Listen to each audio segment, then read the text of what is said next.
বড় বড় লোক, বড় বড় ডক্টরেট করা, ডিগ্রি করা মাওলানা পায়ে ধরে ধরে সালাম করে। দরবারের ভেতরে ও বাইরে সেজদা করার নিষেধ লেখা থাকলেও ভক্তদের সেজদা ছাড়া দরবার যেন অপূর্ণ থাকে। বাপ বেটা তিনজনকেই সমান তালে সেজদা করেন ভক্তরা, আর তা আনন্দেই গ্রহণ করেন তারা। তারা নাকি সেজদা করে এবং যারা সেজদা নেয় উভয় পক্ষ মুশরিক, তারা ঈমানের সাথে তাদের কোনো ধরনের সম্পর্ক নাই। আমরা তাদের মুখোমুখি হই। শুরুতে সৈয়দ খাজা শাহ মোহাম্মদ মারুফ সিরাজ শাহ আল কাদরি ওয়াল চিশতির সাথে কথা বলতে চাই। বাধা দিয়ে নিজে কথা বলতে আগ্রহ প্রকাশ করেন শামীম শাহ, জানান কতটা প্রভাব তার। আপনাদের সাথে আমার তফাৎ একটা, আর কোনো কিছুর তফাৎ নেই। আপনার চোখ কান নাক মুখ সব আছে, আমারও আছে, সব আছে। আপনি নামাজ পড়েন, আমি নামাজ পড়ি, আপনি হজ করেন, সবে আমাকে এক, কিন্তু একটা তফাৎ।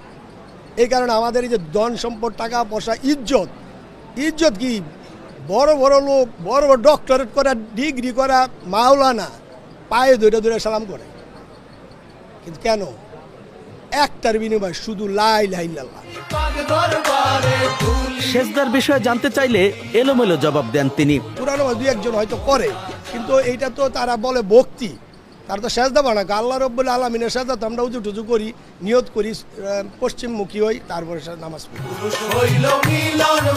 এত বড় আয়োজনের টাকা আসে কোথা থেকে?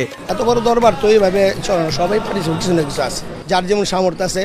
যেমন হ্যাঁ ছাগল কিনা দিছে, হ্যাঁ চাল দিছে, ডাল দিছে, এরকম করে করে সবাই সব কিছু সবাই করে। এটা করে, এটা সবাই গরু টরু দিলে কাটাকাটি করে সবাই খাওয়ায়। পবিত্র না হইলে কি আর পায়রে দেখিবা। বাইরে নেশার আসর নিয়ে জানতে চাই আমরা। এলাকা আছে না কিছু মানুষের ছেলেপেলে আছে না, যার জায়গা এই 20,000, 30,000, 40,000 টাকা পাইয়া ওকে বসতে দেয় ওই জায়গায়।